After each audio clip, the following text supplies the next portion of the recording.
기대해 나에게 주신 하루를. 때론 피곤하고 일어나기 싫고 널 깨우는 알람 소리에 짜증도 나겠지만. 안녕하세요. 오늘도 푸른 말씀 임세휘 목사입니다. 반갑습니다.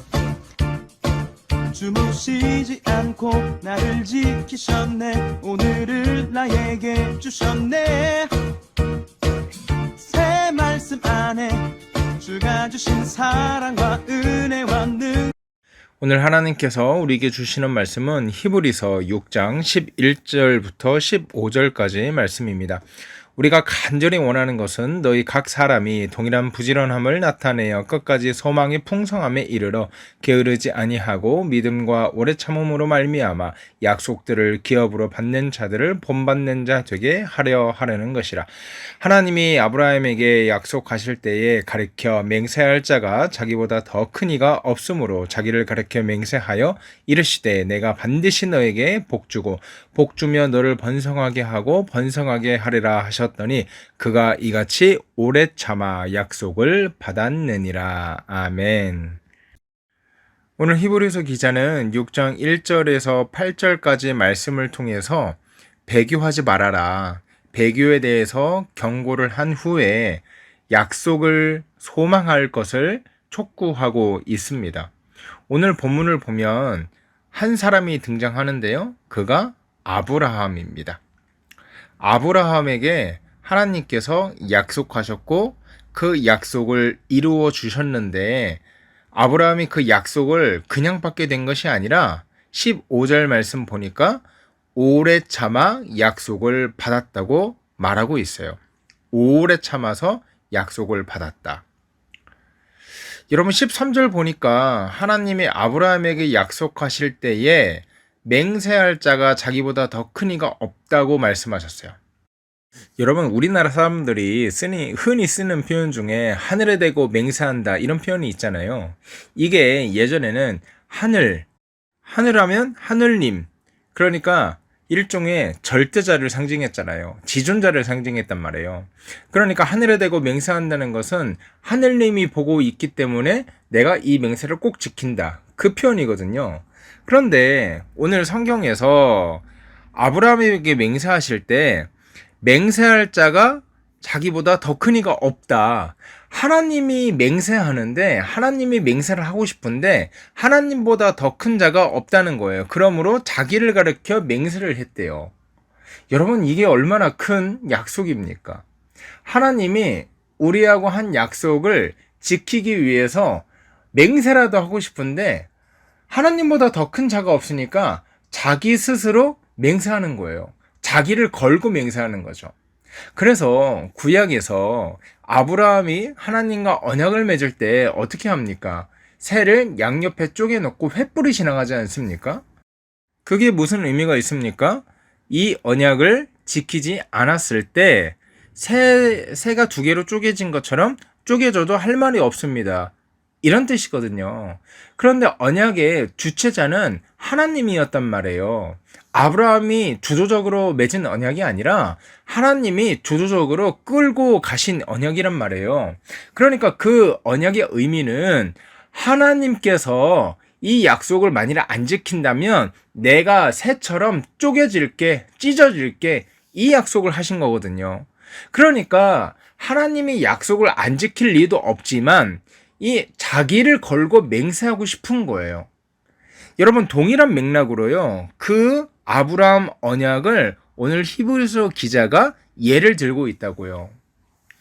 하나님께서 아브라함에게 약속하시고 또 누구 맹세할 사람을 찾고 싶은데, 그 대상을 찾고 싶은데 하나님보다 더 크신 이가 없기 때문에 하나님 스스로 쪼개질 준비가 되어서 언약을 맺고 약속을 하시고 맹세를 하신 것처럼 14절에요. 내가 반드시 너에게 복주고 복주되 번성하게 하고 번성하게 하리라 하셨더니 15절 그것을 어떻게 해서 참았다고요? 오래 참아서 약속을 받았다. 오래 참아서 약속을 받았다. 그러니까 히브리서 기자가 하고 싶은 말은 하나님이 한 약속은 당신을 걸고 무조건 지키는 약속이니까 우리는 어떻게 하라는 거예요? 오래 인내하고 오래 참으라고 말하고 있는 거예요.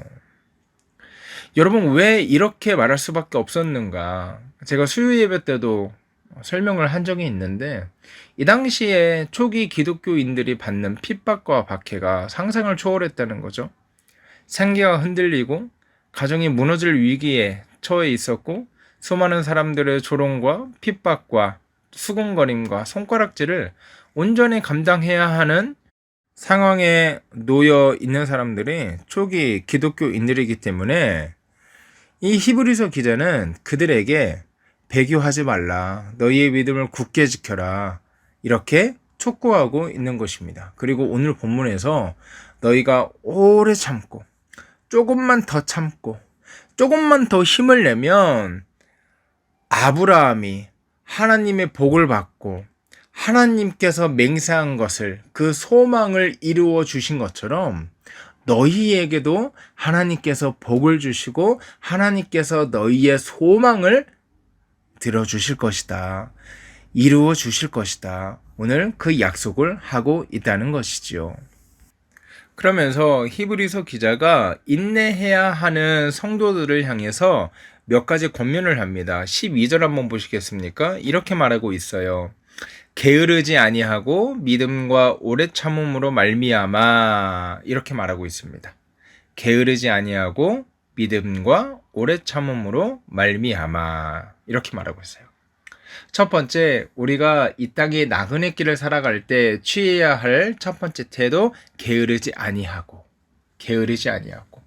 하나님께서 허락하신 이 성도의 길을 게으르지 아니하고 열정적으로 열심을 다해서 살아내라는 거예요.